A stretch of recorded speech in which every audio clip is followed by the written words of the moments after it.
Non, sinon le bateau il peut couler, ils sont assez costauds pour nous tenir. Gilles a préparé justement une expérience spéciale pour aider David à choisir le bon matériau. Il va tester 3 papiers différents.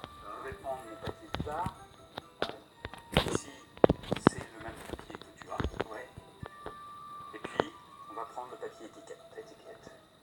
Et on va les tremper dans l'eau. Chaque papier va être trempé dans la même quantité d'eau. Tout d'abord, le papier buvard composé uniquement de cellulose. Sur le papier buvard, il monte. Place maintenant au papier imprimante. On y trouve de la cellulose et de la craie. Sur ce papier-là, il va falloir attendre un petit peu, mais ça va monter. Enfin, le papier étiquette renferme beaucoup de colle dans sa composition. Une colle très résistante à l'eau. Sur les papiers étiquettes, on voit que ça monte pas très vite. Ah oui. A priori, il vaut mieux faire un bateau en papier étiquette. A priori, oui, mais n'oublions pas que pour réaliser un bateau géant, nos cobayes vont devoir plier leur papier. Gilles propose donc à David d'observer au microscope si le papier étiquette résiste toujours aussi bien à l'eau lorsqu'il est plié. On voit que l'eau pénètre. Il absorbe. Donc si on le plie, on perd l'étanchéité. Oui, exact. C'est très embêtant pour notre bateau. Tu m'as induit en erreur. Tu m'as donné de l'espoir qu'on pourrait utiliser le papier étiquette, mais pas du tout. Parce que dès que je fais des plis dedans, ça mène des... Oui, ça casse la surface vernie. Alors j'ai un autre papier que je peux utiliser. Ah oui, l'emballage. L'emballage, des briques de lait et de jus de fruits. Et ça, c'est toujours le papier? Et c'est toujours du papier, partiellement. Ces emballages sont composés de 3 épaisseurs, du papier, de l'aluminium et du plastique. C'est pourquoi cet emballage est très résistant. Et quand on le plisse, Il y a des plis dans la brique, mais c'est pas pour ça que tu perds ton lait ou ton jus de fruits. Grâce à sa pellicule de plastique, l'eau ne rentre pas dans le papier, même quand il est plié. Tu as un papier étanche. oui, donc je pourrais faire un bateau Là, avec, tu peux faire un bateau. avec ce papier-là. Oui. Ah, Et tu peux même traverser l'Atlantique. oui. Dans un brique de lait ou de jus de fruits, à notre bateau. À la tienne, et bon courage. Merci beaucoup. Grâce à David, les cobayes reçoivent au hangar le fameux papier renforcé. Mais il faut encore transformer ce rouleau en bateau. Opération délicate à l'horizon, et Julien a pensé à tout, même aux chaussures spéciales pour ne pas déchirer le précieux papier. Première étape, le découpage de la feuille. Pour notre bateau de 2 mètres, nous avons besoin d'une feuille de 2,80 m sur 2 mètres. Qu'est-ce qu'il fait là? Non, j'ai pas ma montre. Il a peut-être peur que son bateau coule en fait. 1, 2, 3. Ah! Mais bon, t'as pas dit un radeau, t'as dit un bateau, voyons. Ça va jamais flotter, ça? Mais si. Il est là. Il faut avoir beaucoup d'imagination parce qu'en fait, on va le plier sur place. Là, tu nous garantis quand même qu'avec cette feuille de papier roulé, on va pouvoir faire un bateau sur lequel on va pouvoir monter et voguer. Enfin, sur lequel tu vas pouvoir monter, toi, et voguer. Dis-moi, ça, c'est trop Attention, il y a des bactéries. Ok, Captain. Ok. Vous pouvez charger la marchandise. Moral. Direction donc le bord de Seine où nos cobayes vont maintenant procéder au pliage du bateau géant. Bougez plus. Tu veux un coup de main? Fais des allers-retours, comme ça. Quel talent. C'est canon, en fait. Pirogue en papier. Regarde, c'est canon. Vous avez déjà fait un grand bateau en papier comme ça? Jamais. C'est le challenge spécial pour vous. Pour renforcer la coque de notre barque, des tiges en bois ont été placées sur les côtés, un moyen de rigidifier notre papier. C'est assez léger, quand même. Bah, c'est du papier, heureusement que c'est léger. Mesdames et messieurs, le premier homme à naviguer sur un bateau fait de papier et liquide de papier.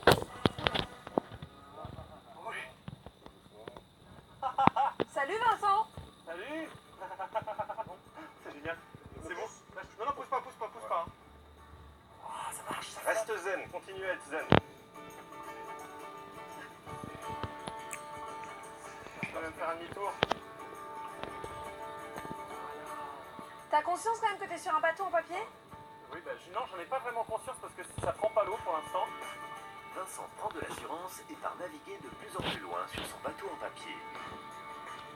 De quoi faire quelques envieux. David, on pourrait peut-être se mouiller pour une fois. Ouais. Et je voudrais qu'on fasse un bateau encore plus gros pour pouvoir monter à 3, c'est-à-dire David, Vincent et moi. C'est pas possible. Pourquoi tu ris, toi? Parce que je vous connais maintenant, donc je m'attendais tout à fait à ce genre de remarque. Bah quoi? Je crois que j'ai une surprise pour vous.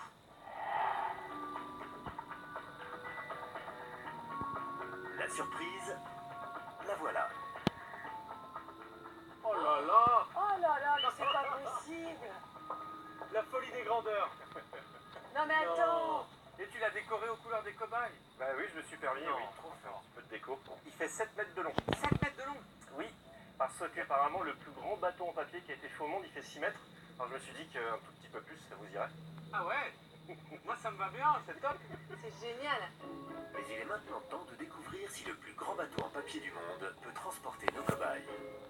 On va monter délicatement, essayer de répartir le plus de poids possible. Ok, délicatement. Voilà. Arrête Vincent. Comme une danseuse. Attention. C'est costaud? Arrête Vincent. Ah, j'ai fait un petit peu de crampe. Saute pas à pieds joints quand même. Oh, c'est bon, je teste la résistance, faut pas qu'on coule ensemble. Les femmes et les enfants d'abord. D'abord. En général, c'est pour les sortir du bateau, mais là, on a changé de version. Par ici, ma princesse, nous allons voguer sur l'océan. J'ai très peur de transpercer le bateau. Alors, est-ce que vous pouvez vous accroupir, Agathe et David? C'est juste par mesure de sécurité. Attention, j'arrive. Oh là là. Là, les amarres, vogue le navire. Voilà, on va quand même prendre notre envol, notre liberté. On avance à l'ouest. J'avais su que je terminerais ma carrière dans un bateau en papier et que...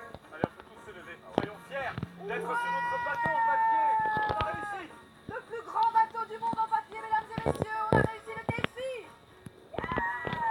Ça pète un peu là? Ouais, ça fait un peu. Donc le défi est...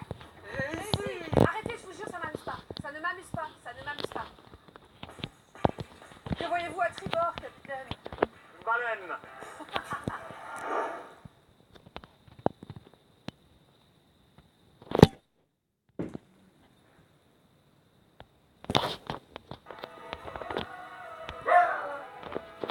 Il est temps de sélectionner un défi par les propositions des internautes.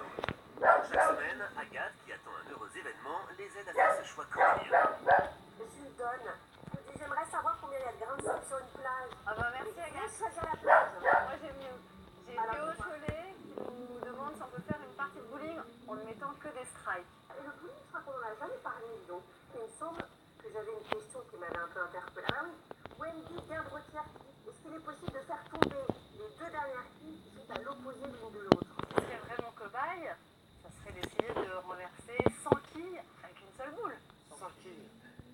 On a la même réaction, tu vois. Oui, non, mais c'est un problème mécanique aussi, parce qu'il y a un boule qui roule, donc c'est comme ça qu'il faut mécaniser ça. Donc tu étudies, je lance. Bon, en tout cas, je vous embrasse très fort. Je vous souhaite bonne Bisous chance. Agathe. Ciao. Bye bye, Alors les faites ça amis. bien. Pour tenter de faire tomber 100 quilles avec une seule boule, nos cobayes vont déjà devoir s'initier aux bases du bowling. Ils vont se former au strike parfait avec Patrick David, l'ancien directeur technique de l'équipe de France. J'ai un petit doute. Pâté, c'est masculin ou féminin? Masculin. C'est féminin, je crois. La belle pâté que je vais mettre. Nos serial testeurs vont-ils réussir à réaliser un strike, c'est-à-dire à faire tomber toutes les quilles d'un coup? Bravo. Bravo Patrick. Bravo Patrick. Pardon, tu serres ma main. Ah, ouais. Mais tu vas le faire, tu vas voir ça tout à l'heure. Ouais, c'est ce qu'on va voir, ouais. Bon, je vois que tu as réussi un strike, c'est-à-dire les 10 quilles d'un coup, avec une seule boule. Et nous, c'est un peu notre défi cette semaine, sauf que nous, c'est 100 quilles avec une seule boule. Tu crois que tu peux nous aider? Essayez. Avant de jouer, il faut s'équiper. Donc la première chose que vous devez faire, c'est mettre des chaussures spéciales, parce que sinon, avec vos chaussures de ville, il va y avoir des petits soucis. Les chaussures de bowling sont équipées d'un talon en plastique qui ne laisse pas de traces sur le bois et d'une semelle en cuir doux qui permet de glisser sur la piste. Les chaussures de clown pour David, c'est bien, hein. Donc maintenant que vous êtes équipés, on va passer au choix de la boule.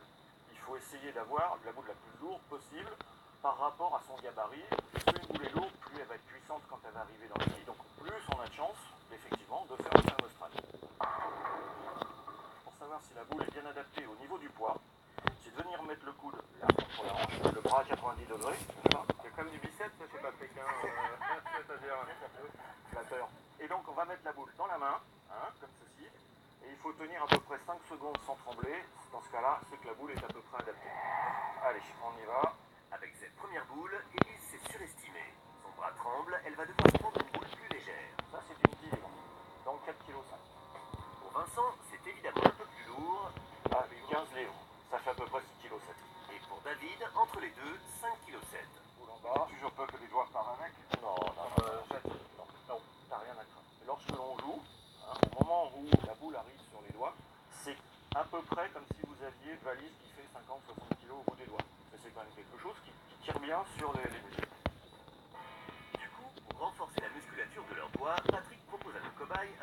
l'échauffement avec une balle en mousse. Mais moi j'ai quand même envie de garder un peu de force pour mon strike tout à l'heure. Donc, maintenant que vous avez des chaussures, vous avez une boule. Je vais essayer de vous montrer comment on doit la lancer. On démarre vers l'arrière, toujours. Tu vois, on fait ça. Et là, quand on revient, top, on fait 1, 2, 3, et on glisse. Ok. Et c'est parti pour 4 petits pas de danse. 1, 2, 3, 4. 1, 2, 3, 4. 1, 2, 3, 4. Et maintenant, premier lancer avec la boule.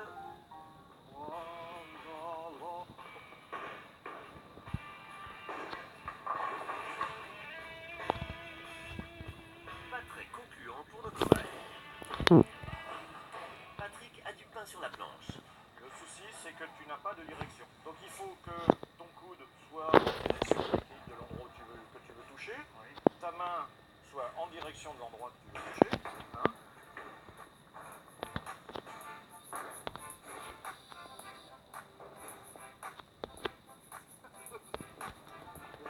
Mais nos cobayes ne s'avouent pas vaincus. Bah sur une fille. Donc ce que je te conseille, c'est de te mettre plus sur le bord pour jouer un petit peu en travers. Pour réussir un strike, lorsqu'on est droitier, il faut se placer à droite de la piste en posant son pied sur le deuxième coin. Raté. Pour t'aider dans la direction, tu vois qu'il y a des flèches là. Il faut que tu essayes de faire passer ta boule là entre la 1 et la 2. Pour aider Elise à visualiser l'endroit à viser, Patrick place 2 cônes sur la piste. Entre les deux cônes. Voilà. Désolée, j'ai fait n'importe quoi. C'est maintenant au tour de Vincent de lancer.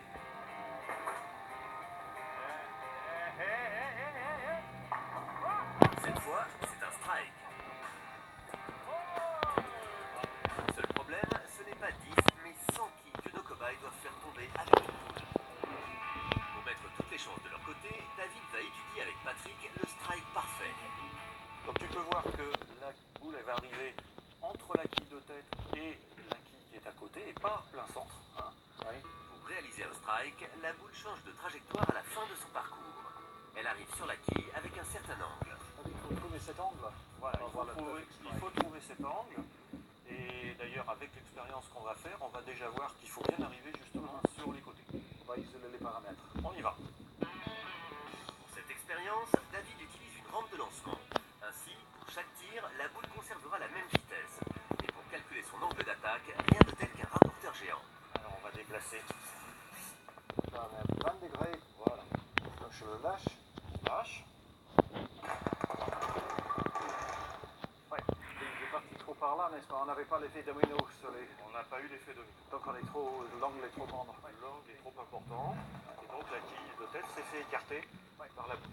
On va faire à 10 degrés alors. On va faire celui à 10 degrés. Voilà. Allez, on se balle. On peut bien. Un petit peu.